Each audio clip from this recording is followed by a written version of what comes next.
Maïlo, c'est comment? Eric est ici? Ouais, excuse-moi, je ne te salue même pas, bonjour. Bonjour. Attends, mais je le cherche là depuis. Ce gars-là me prend pour qui? Il est au salon. Avec qui? William. Ah, ils sont de quel côté là-bas, hein? Ok. Mais attends. Bro, salut. Eric est où? Ah! Ah, Erico. Ouais, passe là-bas, passe t'asseoir à côté de ton frère. Arrête de faire ce que tu fais là. Tu te caches par rapport à quoi? Ça fait combien de temps que je t'ai dit que tu dois être dans les griffes du grizzly? Assieds-toi à côté de ton frère. Arrête-moi ce comportement-là. Donc tu te dis que j'ai fui. Mbom, tu as des choses à me dire. Tu comprends un peu? Bro, Ouais. ce monsieur, j'ai l'impression qu'il me cache des choses. Et je te dis sincèrement, aujourd'hui, tu ne pourras plus t'enfuir. Tu sais, Donc, j'aime bien la cacher. Ah, c'est pour ton émission où tu prends les stars à l'interview là. tu as tout compris. Tu as quoi à cacher? Donc, Il me prendra un jour. Donc, effectivement. on commence par toi. Vas-y. Voilà. Donc, ce que nous allons faire, nous allons nous asseoir confortablement. D'abord, là, il y a une très jolie table et puis un très bel espace. On va s'asseoir. OK? Tu vas jurer de dire la vérité, toute la vérité et rien que la vérité. Il n'y a pas de problème. Bro! Apparemment, ton émission, c'est pas chez moi aujourd'hui. Oh oui, c'est chez toi. D'accord, je vous fais pas ça. Oh, ok, super, bro. On le fait là une fois et puis voilà. C'est comme ça. On ne peut pas. Tu ne vas pas m'échapper aujourd'hui. Je n'ai rien Bon, à cacher. tu n'as rien à cacher. Je suis limpide comme l'eau rouge. Tu connais Rob le Grizzly. Tu as déjà été victime des questions du Grizzly? Je ne pense pas. Ok. Alors, Eric le retour. Oui. Toujours avec tes lunettes, ta casquette. Je ne sais pas, moi je me suis toujours posé la question de savoir qu'est-ce que tu caches véritablement dans ton regard. En fait, mon regard, il ne cache absolument rien. C'est juste pour augmenter un peu le charisme. Voilà, vous savez, un peu l'humeur de la star, l'humeur de l'homme public et en même temps. Avant, c'était Paris, le King Kong, donc automatiquement, on n'avait pas besoin de ces lunettes, on n'avait besoin de rien. Mais maintenant, aujourd'hui, il y a déjà une personnalité à protéger, à habiller, à décorer parce que quelque part, Eric Le Retour, c'est déjà comme une image de la société, donc il faut déjà montrer le bon exemple, quand même une certaine classe et tout. Alors, selon toi, montrer le bon exemple, c'est faire quoi? C'est cacher son regard? Non. Tu as une calvitie sur la tête, la casquette. Le regard de King Kong est là, c'est posé tranquille, avec la signature qui est là, Eric Le Retour. Voilà. Ok, chers fans, vous l'avez compris, c'est le deuxième épisode comme ça de votre émission Dans les griffes du Grizzly. J'ai cherché Eric Le Retour, ça fait des mois aujourd'hui. On a dû arrêter l'émission à cause de lui parce qu'il fallait que je mette la main sur lui. Alors, il est dans les griffes du Grizzly. Tu as promis tout à l'heure, tu as juré de dire la vérité, toute la vérité, rien que la vérité. Tu peux le jurer devant les fans encore? Les fans, posez toutes les questions. Ok, alors ici, j'ai avec moi dans ma besace un lot de questions qui ont été comme ça programmées par les fans, qui ont été envoyées par les fans que vous êtes. Alors, Eric Le Retour, nous allons crever l'abcès et on va tout de suite commencer. Eric Le Retour, on dit Eric Le Retour. Pourquoi Eric Le Retour? Eric Le Retour, parce qu'à la base, d'abord, je m'appelle Odumbarga Maximien Eric, ça c'est le nom que mon papa m'a donné. Et maintenant, je suis né de mon vrai nom, Onana Maximien Eric, comme on peut dire, double identité en cours, voilà. Mais c'est pas moi, c'est la faute aux parents. Mais maintenant, étant déjà majeur, j'ai pu choisir un nom où je m'appelle Onana Maximien Eric. Ça a créé beaucoup de soucis donc, pour avoir des CNI et tout. Mais aujourd'hui, Eric, c'est d'abord mon nom. C'est le seul nom que je sais que je porte véritablement. Et le retour, c'était juste pour la touche du 7e art. 7e art, pourquoi? Parce que quand je débute dans le cinéma, j'ai eu beaucoup de propositions. J'ai eu par exemple Eric Lamour, c'était un concept que je devais lancer avec le grand frère William Senou, que je ne présente pas. Et maintenant, j'ai fait dans les Lascar. Quand j'ai fait les Lascar, on tourne le retour parce que j'étais assez baraqué, comme tu le sais. Et comme je faisais du sport, donc automatiquement, j'ai eu cette idée-là de dire que bon, comment on va aller chez la fille, comme la fille, parce qu'on tournait un film où on tapait une fille, et il fallait qu'on vienne m'appeler. Bon, l'idée ensemble, a dit, bon, comment on peut appeler cette histoire-là? On a dit retour. Bon, Sur le coup, je n'ai pas mesuré l'ampleur de ce qu'on était en train de faire. On a tourné ce film et petit à petit, j'ai dit, bon, comme je m'appelle Eric, on dit, il faut aller le retour. Ah, ok, je comprends. Mais après, Oui. ça a été surprenant que quelques années plus tard, 5 ans plus tard, parce que c'était pas tout de suite, Ouais. le mot retour est devenu comme une signification de dire, si tu m'as fait du mal, quand je vais là, je ne vais pas rappeler quelqu'un qui va venir te faire aussi ce que tu m'as fait. Qui va gérer le retour. Oui, quoi. et donc c'était la plus grande que moi et le nom a suivi. Quoi. Ah, d'accord. Ok, et les fans t'ont adopté ainsi, si bien qu'aujourd'hui, tout le monde connaît Eric par cette Oui. appellation-là, Eric le Retour, c'est Oui, ça? les fans, oui, mais le public au départ n'a pas accepté Adhéré. parce que Oui. pour ceux-là qui ne comprenaient pas un peu les messages que je faisais passer dans les films, on se disait que je cultivais en fait la violence. Ce qui est faux. Parce que en fait, dans mes films, je n'ai rien créé. J'ai juste fait en sorte que tout ce que tout le monde maîtrise, je l'ai montré aux yeux de tous. Oui, là tu vas peut-être prendre le pas sur les questions que j'ai à te poser, parce que là tu vas parler de violence, tu as parlé de violence et on reviendra dessus. Tu as parlé de tes débuts dans le cinéma proprement dit. Tu entres dans le cinéma en quelle année? Qu'est-ce qui te motive à entrer dans le cinéma et qu'est-ce qui te retient dans cet univers-là? Voilà. Bon, ici c'est une longue histoire en fait parce que le cinéma en lui-même, je l'ai aimé étant tout petit. Ça c'est un rêve d'enfant. Tout le monde peut rêver de vouloir faire quelque chose. Mais c'était très flou. Je ne savais pas ce qu'il pouvait faire. À l'époque, j'étais motoman. Pour ceux qui ne maîtrisent pas, motoman veut dire c'est un terme d'un travail en faveur de la moto. Conducteur de moto. Conducteur de moto, et c'est ça qui nous laissait son nom à l'époque. Maintenant, je fais la connaissance de Crevaison, qui était mon collègue à l'époque. Et à son âme. Et à son âme. Je l'approche, je lui dis, bon, j'étais vu à Arène Télévision, j'aimerais tourner. Il me dit, il faut que tu me cherches. Je l'ai tellement cherché que je n'ai pas pu avoir accès. Maintenant, je fais la rencontre d'Achille Caméra. Achille Caméra, pourquoi? Parce qu'à l'époque, nous sommes en 2007. Il était le seul à communiquer avec la caméra. Et il s'appelait Achille. On l'a surnommé Achille Caméra. 14 ans déjà. Voilà. Maintenant, il me dit si je veux faire un film. Parce qu'il parlait de rencontrer, il dit qu'il veut faire un film. Il me dit si tu veux faire un film, il faut que tu déposes une somme de 400 000. Oh. Je ne vous mens pas, à l'époque, j'ai pu avoir cette somme. Je n'ai pas envie d'entrer dans les détails comment j'ai fait pour avoir cette somme. J'ai donné à ces garçons. S'il va voir cette vidéo, va voir. Où on a fait tout un film. C'est encore un montage jusqu'aujourd'hui. Wow. Voilà. Avec les 400 000 francs dans la bouche. Oui. Bon. Moi, c'était normal. Vous savez, quand on dit film, moi, je savais que pour faire un film, c'est même 10 ans, 13 ans, 14 ans, 15 ans. C'est normal. J'avais jamais fait un truc comme ça avant. Ce projet est resté là comme ça.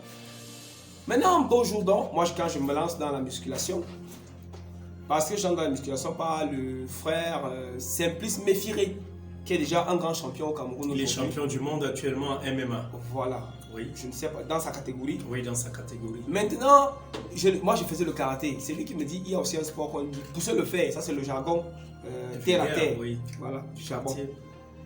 Il me dit il faut parfois que tu te muscles un peu. Je dis ça veut dire quoi? Il me dit bon, c'est ça, on fait ceci, on porte le fer, on fait ceci. Où je fais dans la rencontre de Diko.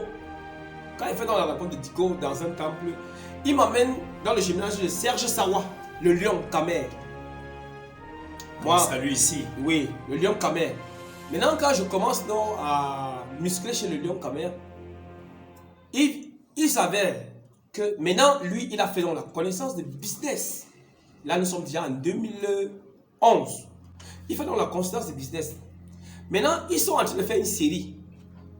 Je pense que c'est les Valentins du Taillon. Oui.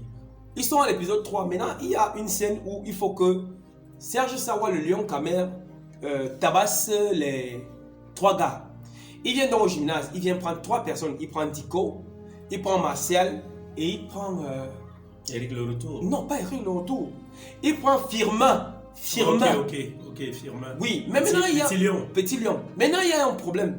À l'époque, on payait le gymnase de Serge Sawa. Firmin n'était pas vraiment en très bon terme avec Serge Sawa. Maintenant, par punition, il dit bon, Firmin, c'est avec toi que je voulais partir faire ce film. Mais je vois le petit là, il se comporte bien depuis qu'il est venu ici. Je préfère partir avec le petit là pour te punir. C'est comme ça donc que Serge Sawa va avec. Je remplace Firmin On part donc faire ces films, les Valentins du Talion, avec William Senou. Nous sommes en 2011. Là, nous sommes en 2011. Si je ne me trompe pas, je pense que j'ai les dates. 2012. 2012. On est en 2012. février 2012 en fait. Voilà, Ah, ok. février 2012. Février 2012. Voilà. Maintenant, on tourne. Moi, dans ma tête, j'avais déjà fait un film avant. Ça fait déjà 4 ans. Je savais que quand tu fais un film, c'est 4, 5, 10 ans de montage. Donc, c'est pas mon métier. Je suis fan du truc. 2 jours plus tard, Serge Sawa vient nous dire que Business dit qu'on partait de le film, c'est fini. Je lui dis, mais bro, tu racontes quoi là? Il a dit qu'on part te voir Le film. avant qu'il n'envoie la télé. Il dit, Oui. hey, tu es sérieux? Bon, Thomas que j'étais, c'est comme ça que je me rends. C'est la première fois que je vois le bureau de William Senou à l'époque. J'avais fait sa connaissance sur le plateau. Je ne connais rien. On s'est salué, c'était quelqu'un. Bon, il tenait la caméra, on l'appelait le réalisateur. J'ai fait ce qu'on me dit de faire. J'avais pas un talent particulier, je ne sais pas. Bon, moi j'ai fait ce qu'on m'a dit de faire en tout cas. Quand je vois donc, je dis, mais bro, c'est avant-hier qu'on a fait ça. Tu as fini à le monter. Et tu dis que tu vas envoyer la télé. Maintenant, il y a donc cette étincelle-là qui naît dans la tête. Maintenant, pour appuyer bien la puce dans ma tête, ça se passe comment? Je ne sais pas à quelle mesure William Senou est parti avec ce film. Une semaine après, c'est passé à la télé. Imaginez, quelqu'un, toi, tu as toujours rêvé de faire quelque chose. Lui n'a pas su exactement ce qu'il a fait. Quand je passe à la télé, une fois, je repars donc voir William Senou seul. Et pas lui dire, bro, je veux que tu fasses de moi le Jean-Claude Van Damme camerounais. Sur le coup, il m'a dit oui, mais bon, c'est déjà, lui, c'était un vieux réalisateur. Sûrement, les gens lui disaient des choses comme ça constamment. Donc, sûrement, bon, c'est entré ici, c'est sorti là-bas. Mais moi, je tenais à ce que je disais. C'est comme ça, donc, que quelque temps, je pense que ça n'a pas mis long, il crée le BCC, le Business Comedy Club. Nous sommes en 2011. 2012. 2012. Il crée le Business Comedy Club. Par chance, il crée le Business Comedy Club derrière notre maison, pas très loin de notre maison où j'habitais. Comme vous dites, j'étais vraiment déjà préparé pour faire ce métier parce que... Et Kounounkouayos. Et Kounounkouayos, bon, je suis à quelque part. On commence donc à faire des films. L'objectif principal d'Eric, je m'appelais à l'époque Eric. Je n'avais pas de nom d'acteur. Donc je n'étais pas connu, je n'étais rien. Je commence à tourner avec lui. On tourne. On fait des films. On vend des CD pour que ça rentabilise. C'est quelque chose qui me dépassait tellement. Moi, j'étais donc quelqu'un, quand on me donne les CD, moi-même, j'ai payé avec mon propre argent pour aller dire que j'ai vendu. Je partais garder à la maison. Et il savait que je le faisais. Et il me disait que ce que tu fais là, tu ne nous aides pas. Parce que quand tu pars garder, les gens ne regardent pas nos films. Mieux, il faut vendre. Mais c'était difficile, vous savez. Je suis quelqu'un... Excusez-moi. Je suis quelqu'un qui a un peu une tête dure. Mais la mouvance et l'ambiance du cinéma m'avaient envahi. Les conditions étaient tellement rigoureuses au Business Comedy Club parce qu'ils voulaient un travail très bien fait et ils voulaient des gens qui fonctionnent comme ils voulaient. Je suis de nature quelqu'un, je ne sais pas recevoir les ordres et c'était pas facile pour moi de suivre. J'étais là mais c'était pas trop ça. C'est comme ça que quand je vais entrer dans ta tête, je me rends compte que ce métier, il y a beaucoup d'autres horizons, il y a d'autres personnes qui font la réalisation au Cameroun. C'est un truc que je ne maîtrisais pas. Je deviens dans ce qu'on appelle, excusez-moi le terme, bordel des plateaux, ça veut dire tu vas sur tous les plateaux. Quand j'entends qu'il y a à tel niveau, c'est comme ça que je fais dans la rencontre de beaucoup de réalisateurs. Si je commence à citer quelqu'un bien ainsi, j'aurai un problème. Mais je vais citer quelques-uns qui me viennent, donc si j'oublie quelqu'un, pardon, ne vous fâchez pas. Richel Pro, Guy Zambo, Chamak, Adrénaline, Le Feu Pipiou, Kamina, Ada Akenji, parce qu'il fallait que je sois partout où j'entends que quelqu'un tient une caméra. NS Picture, je partais, on ne me connaissait pas, j'ai tiré les fils dans le studio parce que je voulais ne serait-ce qu'on me filme pour qu'on puisse me voir à la télé. C'était l'objectif. Oui. Ce n'était pas parce que je voulais l'argent ou quoi que ce soit. Maintenant, dans ma quête de faire beaucoup de plateaux, Je fais donc un film avec un des réalisateurs que j'ai croisé, Richel Prominco. On fait les Lascars, Ultimate 3D. C'était un film tout banal, comme tous les autres films que je faisais. Mais vous savez, il y a ce qu'on appelle le buzz. Le buzz, ça ne prévient pas. Tu fais un truc comme ça, tu passes dessus. Maintenant, ça cartonne. Pas là. Ça cartonne. On fait en 2012. Ça cartonne en 2016. 4 ans après. Oui, donc déjà, c'est arrivé un jour comme ça, on te parle, c'est Eric le retour. Oh les là, c'est depuis que nous on a fait cette histoire, c'est maintenant que vous venez voir ça. Donc, j'étais dans la mouvance. J'apprenais déjà à monter les films moi-même. Parce que le cinéma en Afrique est très compliqué. C'est pas comme chez les Blancs où si tu veux te faire remarquer, surtout à cette époque, il fallait être presque indépendant surtout. Ça veut dire j'ai appris à cadrer. Donc, je suis caméraman. Je suis monteur. J'ai appris le montage derrière tous ces réalisateurs-là que j'ai presque cités parce que chacun à son niveau a apporté un conseil à un niveau. Je commence donc à faire des films. Mais quand je commence à faire des films, c'est là où toujours business intervient toujours. Je fais des films, je dépose dans les chaînes où je le voyais déposer ici. La chaîne qui cartonne au Cameroun à l'époque, c'est Canal 2 Movie. Je n'ai pas accès à Canal 2 Movie. Maintenant, au deuil du feu PPU, toujours, nous sommes à... C'était... Dans le souvenir est lointain. Oui. C'était au JK, voilà, en face du JK Palace. Oui. Et depuis, j'avais oublié. Oui. William est là. Je lui dis, bro, j'aimerais que tu partes déposer mes films à Canal 2 Movie. Il me dit non. Sur le coup, j'ai pris ça mal. Mais il me dit, je préfère te donner le numéro de la personne de Canal 2 Movie. Tom, tu pars à Douala déposer tes films. J'ai trouvé ça méchant parce que lui, il passait là constamment. Mais j'ai pris. J'abandonne un peu d'abord le cinéma. Je deviens chauffeur d'un grand frère que j'ai fait beaucoup, Monsieur Zoa. Premier salaire, il décide que, il dit à mon boss qu'il va aller à Douala déposer mes films. Il me dit, tu pars à Douala, j'ai dit, je veux un congé. Comme il me paye ce jour-là vers 16h, le même soir, je prends la voiture, je vais à Douala pour rencontrer Cyril, qui était à Canal 2 Movie à l'époque, avec... pardon, les gars, ne prenez pas ça mal, vous savez, il y a d'abord l'émotion dans ce qu'il raconte là. Voilà. Quand je vais donc, je rencontre Cyril et son chef, je pars, je dépose le film. On cause, je reviens, je passe encore 3 mois, je ne vois pas mes films. Ou quand j'appelle, il me dit, bro, j'avais oublié de te dire, pour que tes films passent, il fallait remplir tel formulaire. Il dit, bro, quand je suis venu là, tu n'as pas vu que c'était pas facile. Parce qu'en passant, quand je vais à Douala, je ne connais personne. Ça veut dire, j'ai vu qu'au lieu d'aller dormir, prendre un hôtel de 10 000, parce qu'à l'époque, à Douala, partout où je suis parti, l'hôtel la nuit c'était 10 000 francs. Francs CFA, essayez de calculer pour 2016, pas 2022 qui arrive là. Je préfère aller m'asseoir dans un Sinac avec l'argent là, pour attendre le lendemain. Oui, on appelle ça. C'est quand tu es un Waman. Pardon. Donc tu as toujours les réflexes d'économie. C'était quoi? Palmier Bar. Je passe la nuit là-bas à boire. Ils avaient des très beaux toilettes. C'est même pour cela que je bois là-bas. Et le lendemain, je me lave. Les toilettes, tu veux dire? Oui, les toilettes. Très bien fait. Je me lave et puis le lendemain, je suis à Canal. Très tôt, 7h, j'étais à Canal 2 Movie.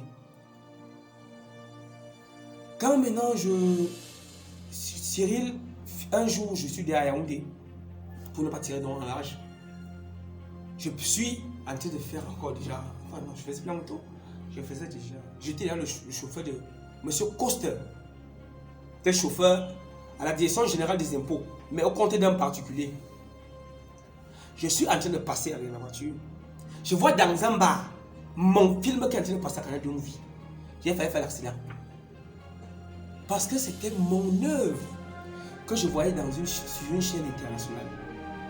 Donc, l'émotion était tellement grande que je ne sais pas, il n'y a rien que les mots ne sont peu pour exprimer ça en fait. Ça voudrait dire, sans toutefois t'arrêter, ça voudrait dire tes débuts dans le cinéma, c'est dans le BCC. Oui, Voilà, tu commences le cinéma en 2012. oui, Oh oui. oui. Mais déjà en 2007, tu as parlé d'avoir eu à verser de l'argent Oui. à un réalisateur et puis Je le ne film trouve en pas, question je ne n'avait trouve pas malhonnête en passant, c'est que Oui, le film les n'avait pas mo- été livré parce livré. que les moyens de l'époque Oui, étaient très très compliqués pour déjà faire un film.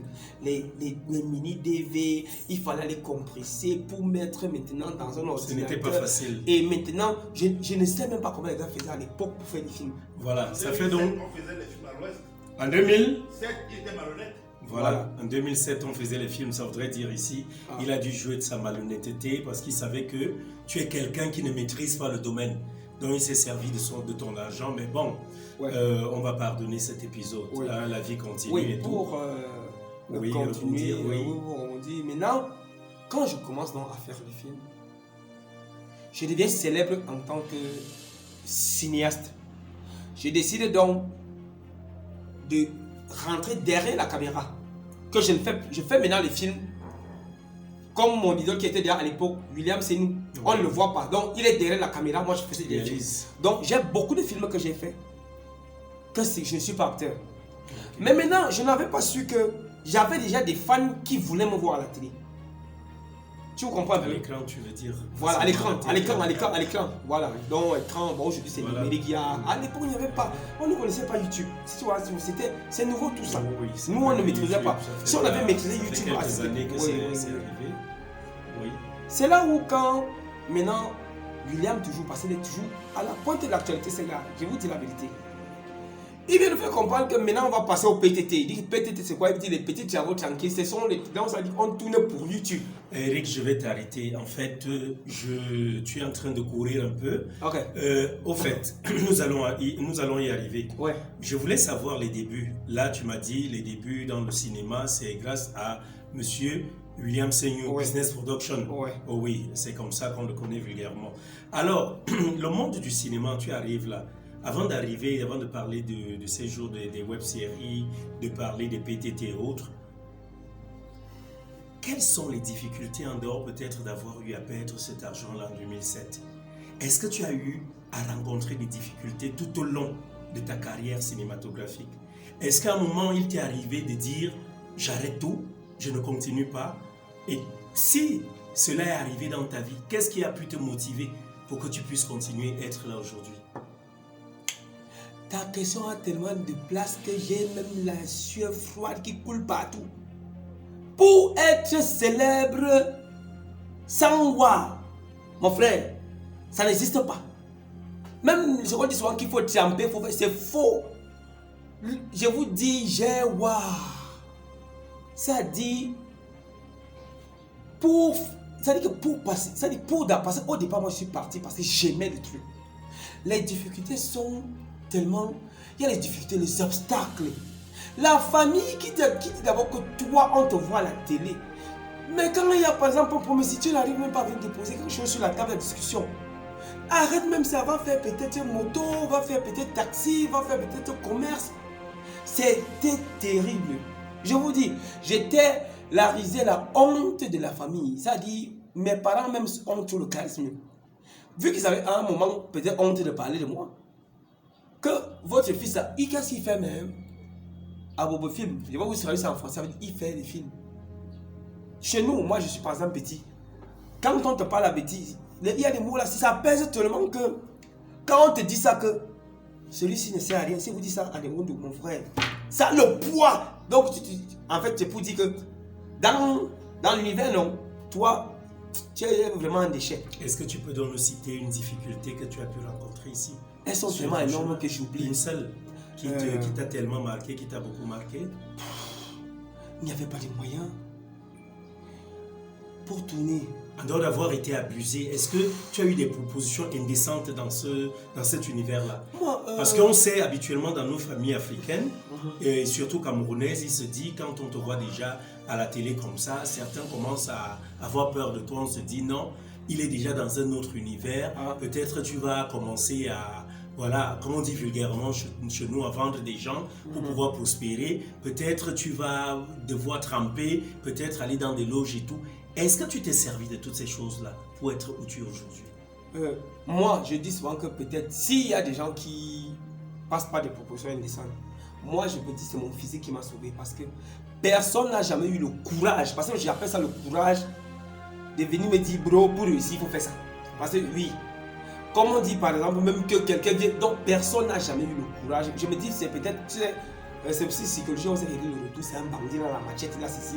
Donc quelqu'un se dit, bro, si je n'ai pas dit n'importe quoi, gars instable mentalement. Eric le retour. Oui, donc c'est un peu ça, tu vois. Donc personne n'a jamais osé. Mais les difficultés ont été telles que si tu veux brise, tu vas walk. Ok, donc le travail, rien que le travail. Ah, mon frère, j'ai travaillé. Voilà, tu as évoqué un aspect très important de ta carrière.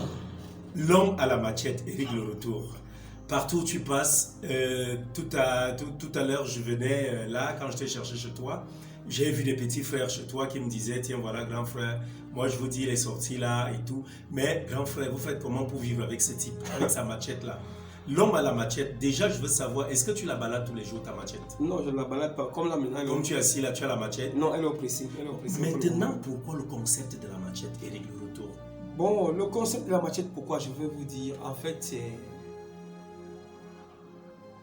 Aujourd'hui c'est l'opportunité pour le dire. J'ai été un grand fan de Njunju Kalaba et je le suis toujours. Parce que... Je vois aussi la casquette qui est de... Oui, j'ai dit, j'ai été un grand fan et je le suis toujours. Parce que à l'époque, quand je voyais la télé, comme j'ai dit, j'étais un très grand fan. Son jeu d'acteur m'impressionnait énormément. Je disais, si je pouvais faire comme lui. Parce que j'ai eu mes idoles, il y avait lui, il y a The Rock et il y a Jean-Claude Van Damme. Voilà. Donc, je voyais souvent ça et ça m'émerveillait. Ce qui fait que quand je commence à faire le cinéma, au départ, je n'utilise pas la machette parce que moi, je mets plus le combat, les corps à corps et tout. J'ai vu que la machette apportait un petit plus le premier jour que je l'ai utilisé. C'était en tout hasard. Au départ, je n'imitais pas vraiment, je n'ai pas utilisé la machette dans ce film pour Njunju Kalaba, c'était parce que l'idée était là de le faire. Mais j'ai vu les gars ont apprécié et ça a attiré l'attention. J'ai remarqué que ça a attiré l'attention parce que je vais vous dire, le cinéma qu'on fait, on est tellement nombreux à le faire pour attirer l'attention sur toi, c'est très compliqué. La petite épice que j'ai vue que si c'est une sauce, pour qu'elle soit bonne, c'était la machette. Oui. C'était violent, c'est vrai. C'est derrière cette violence-là que j'ai amené des messages et qu'on a su écouter. Aujourd'hui, ceux qui regardent mes films, ils comprennent que c'est pour attirer l'attention. Parce qu'aujourd'hui, si j'avais fait des cinémas du genre, oui, Rob le Grizzly, tu es vraiment quelqu'un de très bien dans ta vie. J'aimerais vraiment que tu changes ma vie. Personne n'allait regarder. Mais une fois qu'il dit, oh mon petit, tu es gâté, directement, ça attire ton attention. Tu vois que le gars, s'il va encore faire quoi. Et quand la machette sort, ça devient une identité remarquable. Donc, je voulais une identité remarquable et j'ai utilisé la machette. Alors, une question. Quand on sait que nous sommes suivis de par le monde, quand on sait qu'on parle des droits de l'homme, quand on sait qu'on parle des violences et autres, est-ce que cette machette-là n'a pas quelque part été aussi critiquée par certains au point où peut-être, parce que nous savons, quand on fait quelque chose, on pose un acte, on peut avoir une machette et tout, mais est-ce que la machette tout de suite ne traduit pas la violence? Est-ce que toi qui es le modèle pour la jeunesse, ces jeunes-là qui te regardent et qui se disent, voilà, je vais copier tonton Eric le retour.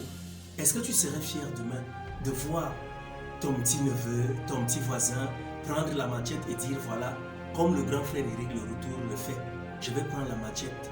Quelle est l'importance, quel est le but réel de ta machette dans tes scénarios?